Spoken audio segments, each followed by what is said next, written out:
Hi, everybody. I'm Brittany Lewis with Forbes Breaking News. Joining me now is Richard Goldberg, Senior Advisor at the Foundation for Defense of Democracies. Thanks for having me back.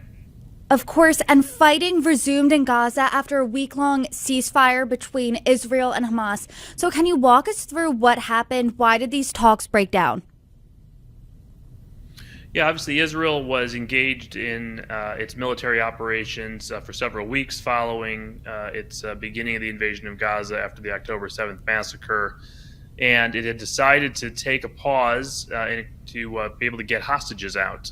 Hamas, through various brokered channels, was looking for a pause for themselves. They wanted to have time to refresh, resupply, reposition, also gain some popularity on the street.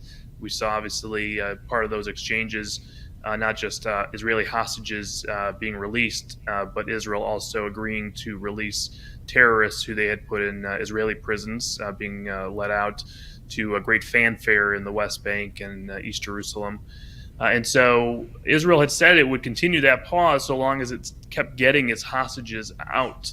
And there was this idea of an extension of every day that Hamas could produce 10 more hostages, Israel would say, okay, we'll keep this pause going, the ceasefire going.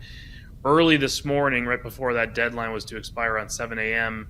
Israel time, we understand that Hamas did not put forward a list of 10 hostages for the first time. That could be they want to keep those hostages for their back pocket later on for leverage. They are running out of hostages who may be alive to be able to trade. They want more for certain hostages, soldiers, etc. Either way, the pause, sort of the fundamental idea behind the pause of Israel trying to get some sort of strategic relief, the pressure that's being put on the Israeli government to get hostages out was gone. And in fact, Hamas started opening fire instead right at the deadline, opening up rocket attacks on Israel. So Israel has decided, well, they got the message from Hamas. The pause is over on Hamas's terms, and they will restart operations, which we are seeing now. Well, as you and I sit here right now, more than 100 hostages were released, and reportedly more than 130 hostages remain in Gaza. So what does the lack of a ceasefire mean for them? Well, we have a problem, and that is that this whole deal was sort of brokered by the Qataris, one of Hamas's sponsors, the Egyptians trying to play shuttle diplomacy, a lot of pressure on the Israelis to just get people out if they were being offered. And there was, one fundamental rule of a hostage negotiation that wasn't followed, and that is before you negotiate, demand proof of life. And that's something that was never delivered to Israel in this process. And so we talk about this 130 group of people who are still being held hostages. We don't know the status of that 130. Who is alive, who is dead, who is injured, who's in good health. There's no information. There's no medicine being delivered to people who are supposed to be taking medication, etc. And so absent that kind of knowledge, it's hard for the Israelis to negotiate further with Hamas if Hamas is not going to bring forward information. And that is obviously why you would need to go back to military operations towards the objective of destroying Hamas's infrastructure, its leadership, its command and control. Otherwise, you're sort of negotiating over a Cracker Jack box. And, surprise, you open the box and maybe there's somebody in it, maybe there isn't. And that's just not a way to do business. Richard, in our last conversation a few weeks ago, you really broke down the Qatari government's involvement in all of this perfectly, and I want you to do that now as it pertains to the hostage negotiations. How was the Qatari government exactly involved? Yeah, so October 8th, we understand from public reporting, the day after the massacre, the Qataris called Washington and said, hey, don't be mad at us for being the state sponsor of Hamas and harboring Hamas leaders. Remember, you signed off on us having this office here, and you've been okay with us, providing hundreds of millions of dollars to Hamas for years. So guess what? We actually can be helpful now because we have such a great relationship with Hamas, because we are their sponsor. We can get hostages out. Let us broker hostage talks. And Washington said yes. And so rather than putting pressure on Qatar, until now to cut off its relationship with Hamas, close its offices, potentially extradite leaders that may be indicted, because obviously there's Americans who have been killed on October 7th, 32 Americans. So you may still see indictments come from the Department of Justice for Hamas leaders. We decided to empower Hamas through Qatar to run this negotiation, and it was the Qataris who brokered this whole deal. The Egyptians were involved as well, but the Qataris would represent themselves and say, oh, we talked to Hamas. They're willing to let 10 people out for 30 terrorists at a time. They're willing to do this many days. They're willing to consider these kinds of hostages. They won't consider these. And this was, unfortunately, empowering Hamas's psychological warfare against the Israelis. I mean, if you watch the coverage of these hostage deals over days, sometimes Hamas would deliver its list on time. Sometimes they would wait hours after the time was expired. Sometimes you would see a hostage released who had previously been announced was dead and suddenly was alive and walking out of Gaza. So we saw this 10-month-old baby and her family. Hamas, before this deal was over, announcing that family was dead, putting on air a horrible video of the father of that family crying out in pain on what was clearly a video taped under duress. So a lot of psychological warfare throughout this process. The Qataris the whole time saying, we're helping. The arsonist playing firefighter. And I think at this point, remember, not all Americans who we believe were held hostage in Gaza were delivered in this deal. I think that's a big problem for the White House, putting so much faith in the Qataris, allowing the Qataris to run a process, and not ensure that you have accounted for all American citizens by the end of the process. The Russians were negotiating. They got people out. We saw the Thais get a lot of people out. The Americans were not able to get people out, even though Qatar is running the negotiations, supposedly. They're supposedly a close U.S. ally. We're heaping praise on the Qataris every day, and we can't get every American out. That's a troubling situation. Now, the hostage negotiation at this point is on hiatus. Qatar, whatever benefit we got out of empowering them to run this negotiation, has run its course for now. I think there's going to be a big conversation that now opens up in Washington over what comes next for the Qataris. Are we still going to allow them to keep that office open? Are we still going to allow them to have Hamas leaders staying at 5-star hotels in their country? Are they allowed to write checks to Hamas anymore? What's the consequence if they don't change the policy? These are conversations that need to be had. I really want to dive into the White House and how this impacts Joe Biden. But first, are these talks continuing? Where are they right now? You said hiatus, but when will they continue? What is Qatar doing right now? Well, the Qataris, after the ceasefire ended, have said that they are continuing behind the scenes to try to negotiate with the parties. Now, I don't know if the Israelis are in a mood to keep playing these games and be susceptible to psychological warfare to try to undermine operations. We know that Hamas, every day, it was buying itself another day of survival as a terrorist organization, regrouping, repositioning, resupplying. The aid trucks you saw go into Gaza did go to the people of Gaza, but they also went to Hamas, which is why Hamas wanted all that aid. And so they've restocked their own supplies for the war effort. They've set new booby traps. And they were sort of hoping that the longer this dragged on, the Israelis would come under intense international pressure not to restart operations, and they would effectively win this round with 1,200 people dead on the Israeli side. That has not happened. The Qataris will still try to play games. Their only card at this point to avoid sanctions or legal problems or financial problems out of Washington is to claim some sort of value diplomatically in having a channel to Hamas. Now, as Hamas comes under increasing pressure from the military operation, we're going to see how this plays out. Now, remember, we don't think that Hamas would have ever engaged in this hostage deal had they not been under intense military pressure from Israel to begin with. Now that they are back under military pressure, Israel will start opening up a new front in the south of Gaza, where we believe the leaders operationally of Hamas are camped out. Sinwar and Deif, the two operational terror leaders in Gaza. We will see if they come back to the table and suddenly have a list of 10 they're willing to offer for a multi-day pause? Will they start allowing IDF soldiers who were captured, male civilians, by the way, who were not part of these deals over the age of 18? Will they start allowing them to come out? Will they provide proof of life? Or, God forbid, will we see the opposite happen? Will they try to escalate their psychological warfare? I don't want to really go into details, but you can imagine what a group like this that committed the horrible crimes against humanity you've seen on video on October 7th is capable of. You saw the video of this father of the 10-month-old and her family released in the last couple of days. You could see more videos come out that will be pretty horrific to try to pressure the Israeli government into a ceasefire through more horrendous, horrific means. So this is a terrorist organization.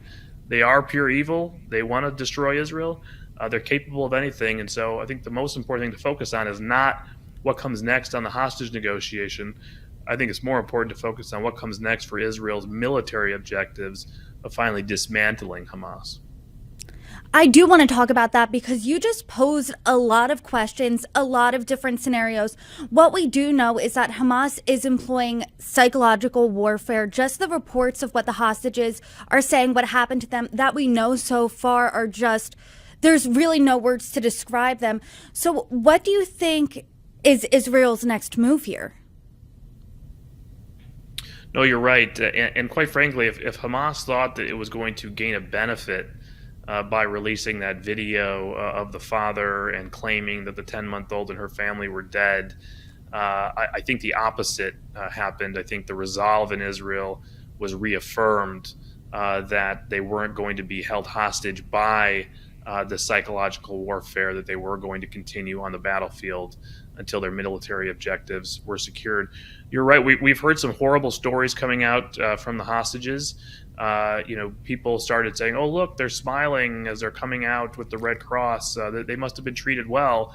And in fact, now that they're being debriefed and they're opening up, we're hearing just horrible psychological, physical torture, the branding of women that we heard about with exhaust pipes, branding people like the Nazis did in the Holocaust. The one girl who had an operation performed by a veterinarian while over there, women being put in cages, we understand, children who were held at gunpoint and told they couldn't cry while they had to watch horrific videos.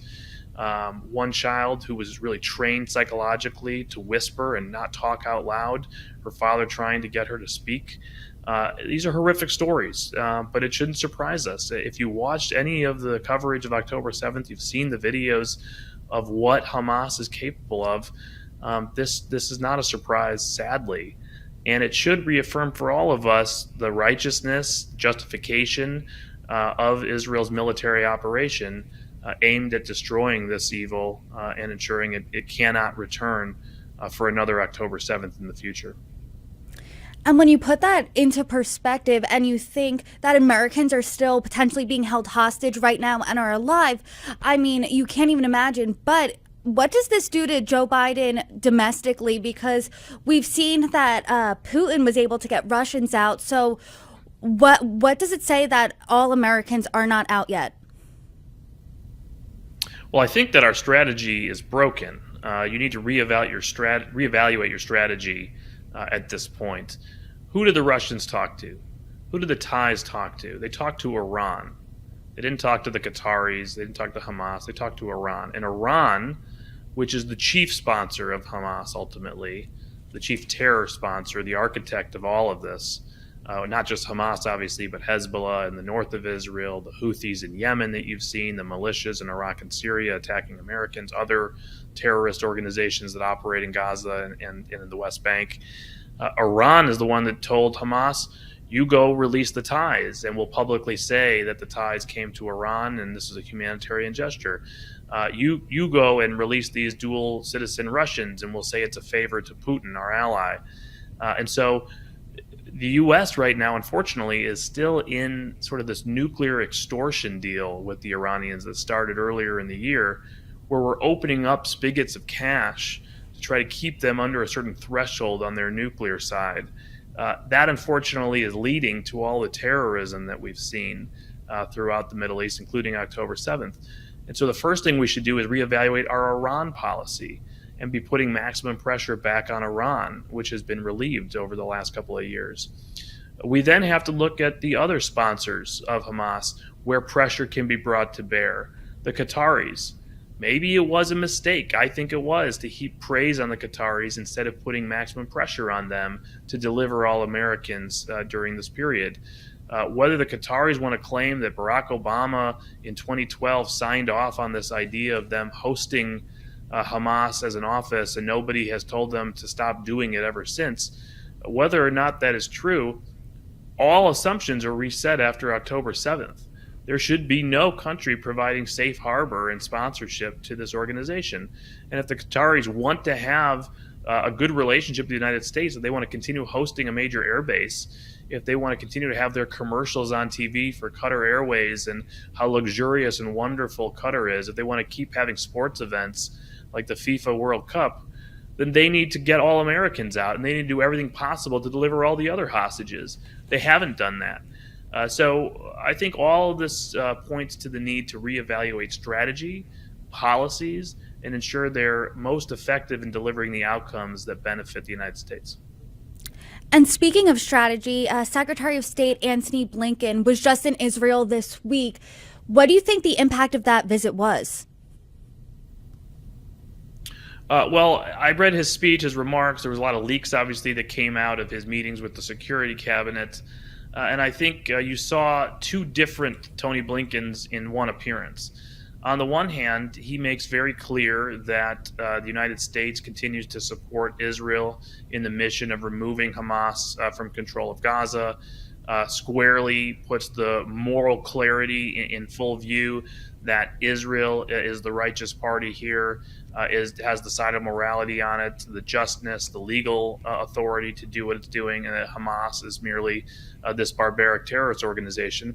But then at the same time tries to micromanage the way the Israeli military conducts its operation because it's under a lot of stress from within its own base, from a lot of these far left progressives who have aligned with Hamas. You've seen the street protests.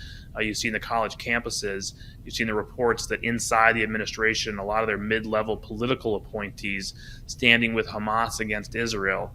Richard, do you have anything on your radar when it comes to this continuing crisis that you want to put on ours? Yeah, I think we're obviously going to have more discussion about the Gaza campaign ahead. We've talked about the Iranian role here. We've talked about the Qataris as well. I think important to zoom out from the Israeli perspective and understand that Gaza is only the first front here in a multi-front confrontation. There is a much larger threat that Israel faces on its northern border in Hezbollah, where there's 150,000 rockets, 10 times as many that Hamas has, more lethal, higher range, more potential for destruction. The people of northern Israel within 5 kilometers of that border have been evacuated. They're not going back so long as that threat stays there because they fear something similar or worse to October 7th. The Israelis are going to have to confront that threat. The United States, the international community is going to have to come up with solutions for that as well, whether they are political or military.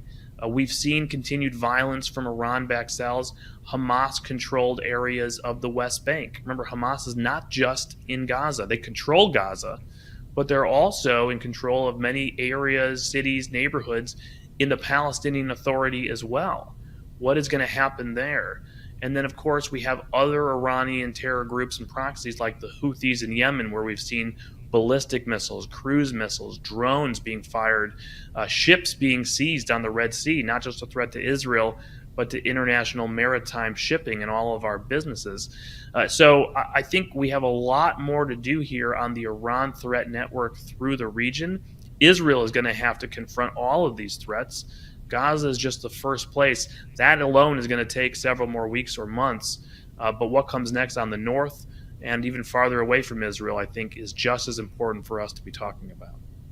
Well, Richard, this is obviously a continuing crisis. And as the situation unfolds, I hope you come back on and join us and provide your insight. Thank you so much for joining me. Thanks for having me.